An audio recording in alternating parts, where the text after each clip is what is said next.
What's up mga kabulol? Kumusta guys? Advance Merry Christmas. Ilang tulog na lang ha? Pasko na. So anyway guys, alam nyo na ba o narinig nyo na yung good news na naman po para sa mga EPS aspirant. Tama, narinig nyo. Good news na naman po guys. So alam ko naman, alam niyo na magkakaroon na naman ng registration sa paparating na year 2025. Mag-uumpisa yan yata. Plano nila o possible na nasa first quarter po ng taon. Kaya medyo paghandaan po natin yan. At saka isa rin pong masasabi kong good news at bad news. Ang bad news pala, 43,000 lahat ang nakapag-take ng exam. Tapos ang good news, mamaya sasabihin ko bakit good news. Dahil kaunti lang po yung nakapasa. Ang good news is 9,860 lang daw po ang nakapasa. Base po sa record yan ng DMW mismo. So ang bad news is ang daming nag-take ng exam na nawalan ng pag-asa na makapag-apply sa makapagtrabaho at the same time sumahod ng malaki dito sa South Korea. So yun po yung parang bad news doon. Dahil sa dami ng mga nag-apply na yun, alam ko bawat isa sa kanila is deserve po nila na makapunta po rito. Dahil hindi biro po yung tagal yung hinintay po nila o ninyo, ikaw na nanonood. Sa pag-aaral pa lang, sa pagproseso pa lang, sa pag-asikaso pa lang ng passport, ng mga documents na kailangan na hinihingi, sa pagpaparegister pa lang, pag-scan ng passport, picture size, medyo nagkakaroon na po ng struggle dyan, hindi ba? Pero ang good news doon is ang nakapasa lang is 9,860 lamang daw po. Kasi kaya sinabi kong good news yan, dahil kapag hindi po naabot ni DMW at ni HRD Korea, yung Human Resources Development ni HRD at saka ni DMW, Department of Migrant Workers, is magpapa-reschedule ulit sila ng exam, which is magkakaroon yan ng registration. So yun ang good news dyan. Kasi kapag naabot nila, na-reach nila yung quota nila para sa taon last year, parang matatagalan na naman bago na naman po sila mag-hire, di ba? O kumuha na naman ng manggagawa. So meaning to say, the more na mababa po yung nakapasa, mas madami po yung opportunity nila na magkakaroon ng mga EPS aspirant natin dahil magpapa-exam at magpapa-exam po ang South Korea pagdating po sa kakulangan ng mga manpower o yung mga trabahante. Kaya nga every year, every exam, meron po silang quota na tinatawag. Kailangan ma-reach po nila. Kung hindi man yung saktong yun, at least 80 to 90 yata, pagkakalam ko na dapat maabot nila yon. But anyway, hindi lang kasi yan sa Pilipinas. So sa buong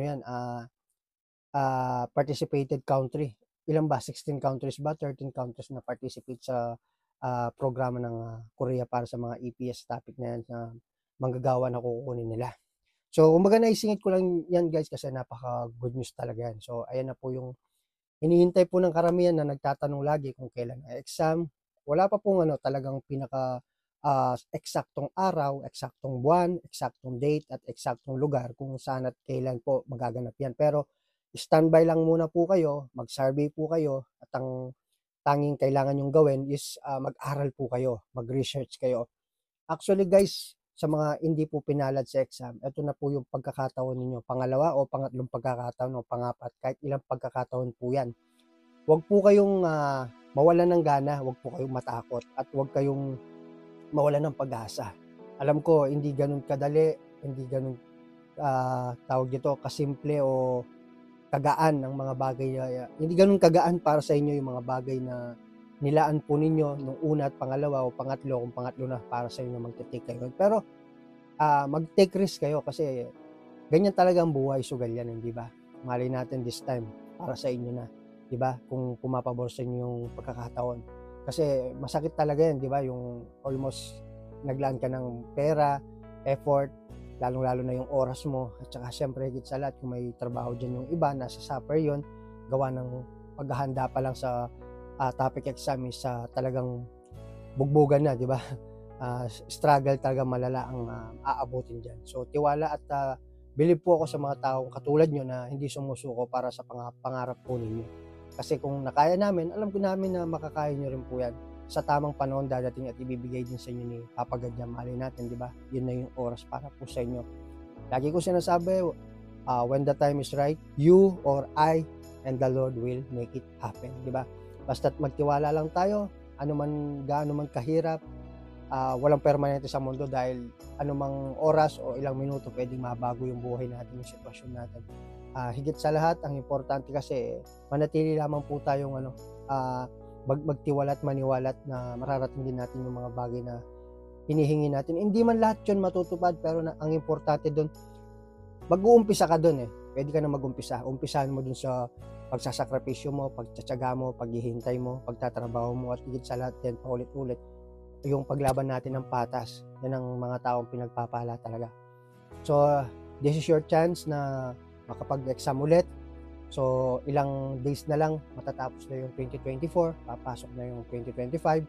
So, sana eto na yung magiging break sa inyo. Kung hindi man, kahit papano, magiging mahalagang parte ng buhay natin sa pag-abot ng mga pangarap natin, yung mga pinagdaanan nating struggle. Alam ko, talagang napaka-importante nun dahil hindi natin mararating yung mga bagay na gusto natin marating kung wala tayong pinagdaanan na struggle, rejection, failure sa buhay. Kaya nasasabi ko po sa inyo, mag-aral po kayo, walang mahirap sa taong nag-aral at walang tsamba sa pag-abot ng mga pangarap natin.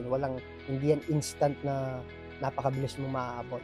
Proseso yan, trust the process, enjoy the process. Alam niyo ho ba yun? Kaya alam ko makakain niyo po yan. So sa mga nakapanood ng mga previous vlog ko, nilagay ko dyan yung patunay na magkakaroon po ng tawag dito, exam sa taong 2025 sa first quarter yan. Kaya if I were you, pag-aral kayo ng mabuti, tapos aralin niyo yung mga bagay na ginawa ng iba at alamin niyo rin yung naging problema ng iba para kasi matuto tayo doon, mapaghandaan niyo yun. Huwag niyo munang kasing isipin yung skill test, yung Q&A, yung skill test, kasi yung skill test yung on the spot, 'di ba? Parang may mga rings na assemble ang tawag doon, 'di ba? Huwag niyo munang intindihin 'yon. Kung isa kang aspirant, mag-focus ka muna sa pag-aaral mo. Pero bago 'yon, dapat meron kang passport. Kasi bago natin marating yung maabot natin yung next step ng exam, kailangan niyo muna makalagpas diyan sa first step, which is yung registration. Kailangan niyo muna kumuha ng passport, and then may bayad po 'yon. Yung bayad po doon, online yung pagbayad, Paymaya, hindi ko alam kung ano, hintayin na lang natin yung update ni DMW. And then siyempre pangalawa, kailangan po maging masusi at mapanuri, mabibigat yung Tagalog natin, masusi na, mapanuri, 'di ba? Ibig ko sabihin, kailangan yung alamin yung mga eksaktong ang tawag dito, yung JPEG na size ng photo picture, kasi may size yan eh. Yung iba kasi masyadong mataas yung nila, pixel. Pixel ba tawag doon? Hindi kasi ako maalam pagdating sa editing ng mga pictures na yun. Hindi ko inabot yan. Naging PBT kasi nung time namin eh. So, kailangan daw yata yung kung anong hinihingi ng computer, yun ang ilagay nyo, i-upload nyo. Bawal din yata yung pictures taken from mobile. So, kailangan hangga't maaari, kung may budget, magpakuha kayo sa studio. O kung di kaya naman kung nakalusot yung iba, alamin nyo kung paano nila nagawa yun. Na ma-scan nila at mailagay nila, ma-upload nila sa kanilang registration. Kasi maraming mga Pilipino na kababayan natin na okay nakapasa sila sa mga ganun na registration. And then nung nagkaroon na sila ng EPI, yung may na-select na sila sa massive selection, dun nakita na pending yung case nila o na-return. O kaya naman kung hindi na-return, bale resend. Kasi doon nila nakikita yung disqualification about sa feature. Yung iba doon na nako-confirm na photo taken from mobile, by mobile. Kaya maselan din yung mga ganong anggulo, kaya minsan nakakagulo din po yung mga bagay na yun. Kumbaga napepending o nade-delay yung proseso ng mga papel po niyo. Marami ng mga kababayan natin ang naging ganyan yung naging case at scenario. So, be aware lamang po para lang po sa kalaman po ninyo, para naman mapaghandaan po ninyo. Huwag kayong matulad sa iba.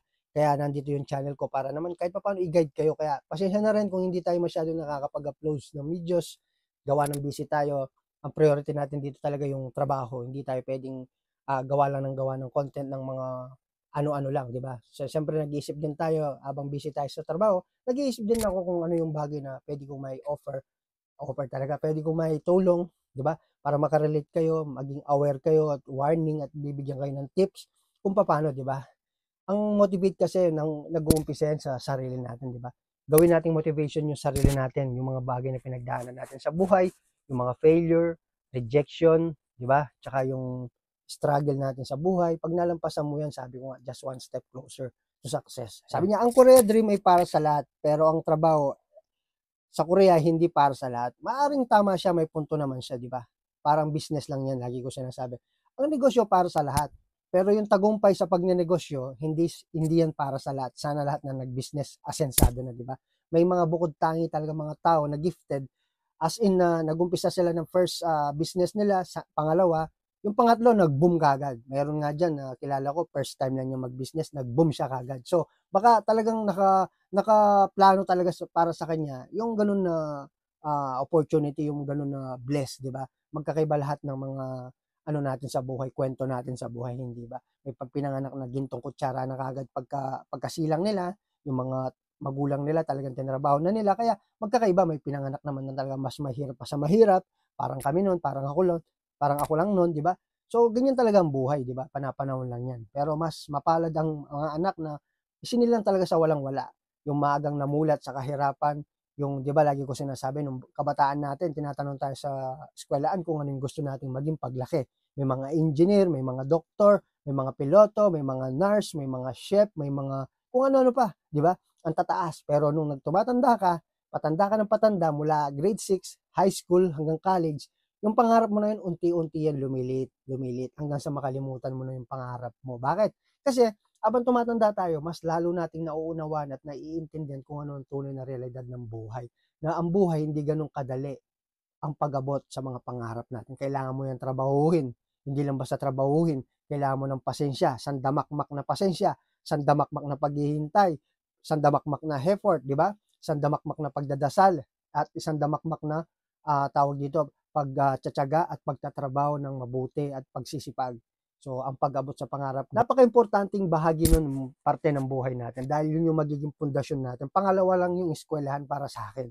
Ang nag-uumpisa talaga ang pagbibuild ng karakter ng isang tao, nag-uumpisa kung sino talaga siya at ano talaga siya at anong gusto niya. Nakikita yun, nagsisimula yun sa loob ng tahanan natin.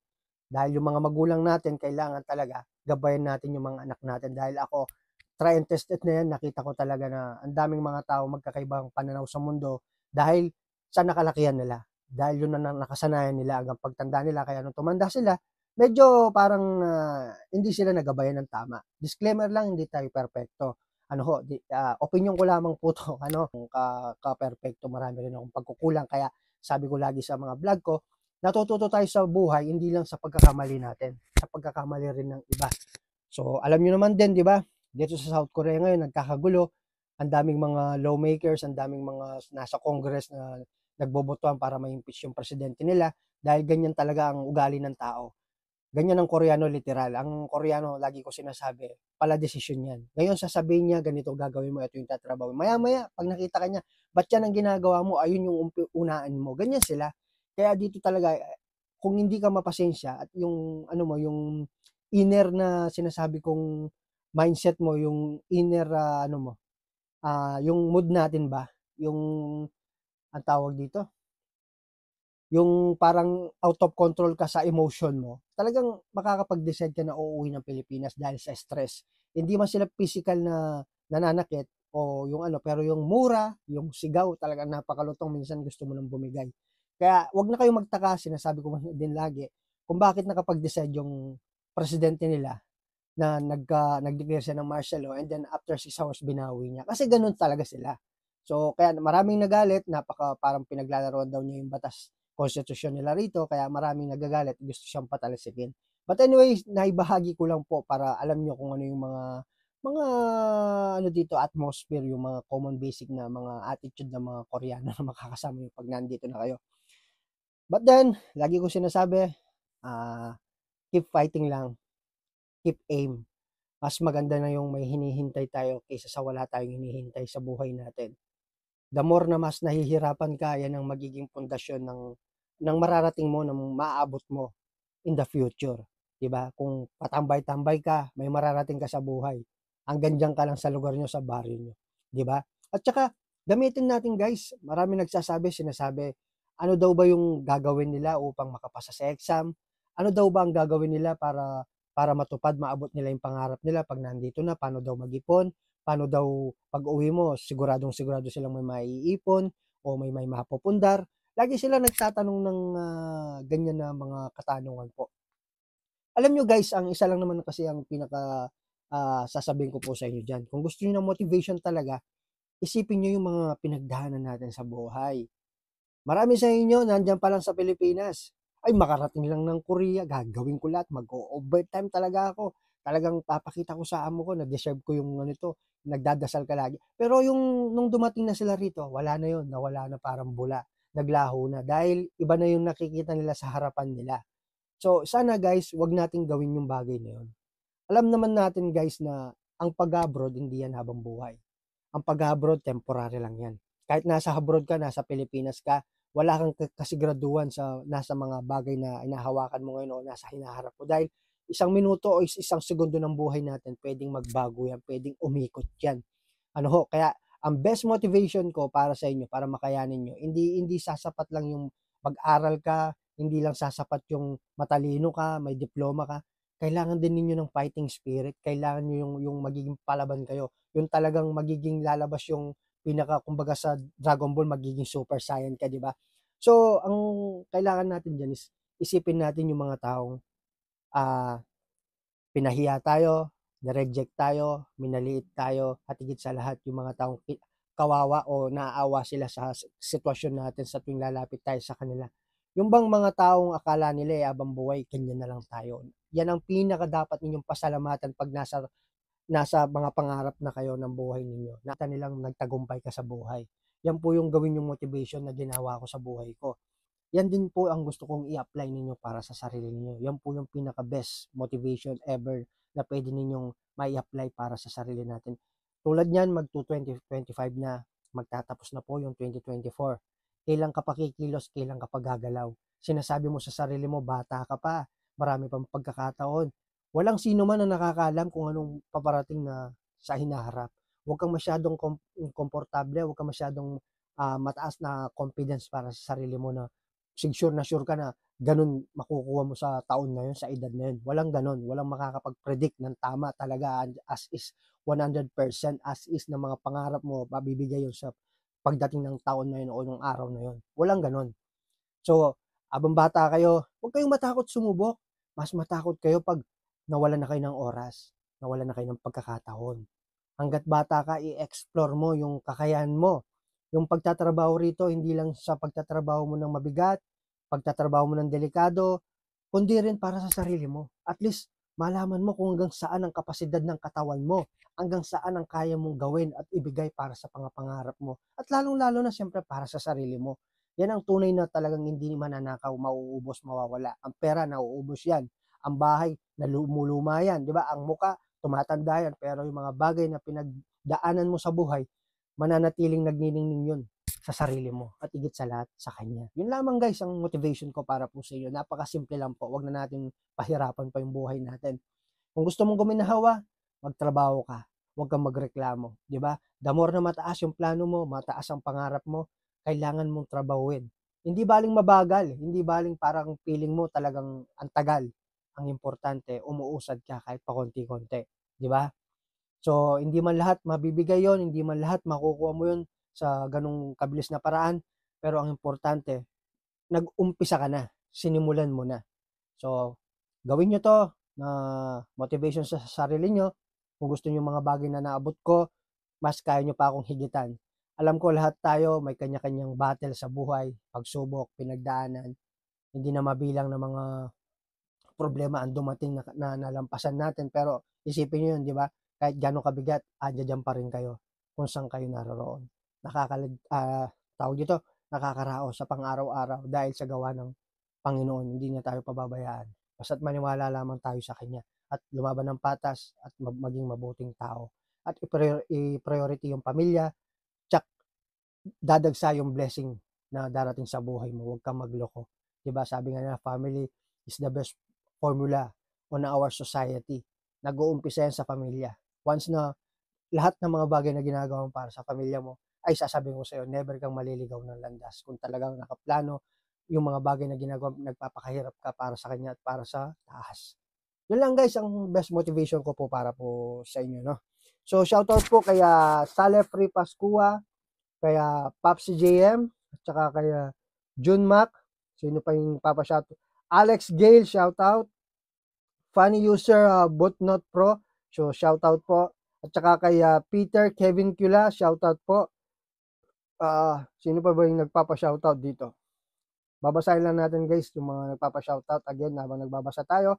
Maraming salamat sa mga patuloy na sumusubaybay sa mga kwento ng buhay natin na binabahagi ko. Ano po, kay Jeric Benson, shoutout sa iyo. At kay Yano, yung kanina na sinasabi ko po sa inyo na nag-comment, shoutout po sa inyo. Tsaka kay, sino to? 00JJ, yan po yung sinabi niya. Rica Gabrilio, Serdon Aguilar, Marilyn, Billy Joy Mateo, Lemuel Maneje, Emmanuel Miran, Time Out, si Boss Lodi, Alexis Gail at Regenio, Aurel de la Cruz, at saka kay Calibo, at saka kay Guy Liam, Melody Samson, at saka kay JR Cordero, at saka kay Francis Busaco, Ruben Halorin, Markaja, so shoutout po, tsaka si Popsi JM, Vanessa Galang, Freddy Escorpiso, shoutout po, June Omar, at saka kay Marvin Daciado. Marvin Daciado po, shoutout po kay Marvin Daciado, naghihintay na lang po to ng approval, yun po yung sabi niya. So shoutout sa iyo bro. At saka kay, yun nga, kay Geo Live Bar. Hello, Cab, sabi niya. January 6 daw po yung flight niya, guys. So, see you soon. So, good luck sa'yo, bro. Ingat ka lagi, ha. So, sana magkaroon tayo ng pagkakataon na mamit kita sa personal. Tapos, kay Alexius Gael Arte Geno yung kanina. So, shoutout sa'yo, bro. Alcohol TV.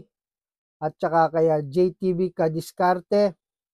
Huwag daw susuko. Kahit anong mangyari, yan yung pinakatama. Tsaka kay Aurel de la Cruz, Jimwell Ricafort. So, shoutout po sa inyo. Sino pa ba yung nagpapa-shoutout sa atin dito na hindi ko pa na-shoutout? So, ang daming gustong magpa-shoutout. Dito na natin sa shoutout. Si Rizaldi Daladida, pa-shoutout idol, solid fans. Tsaka kay Janry Tambor, Kuya Noy TV, Jerry Cambing, tsaka kay Ryan Hernandez, Richard Maravilas, Pauline Stemia, Ricky Dalia. So, ayan guys.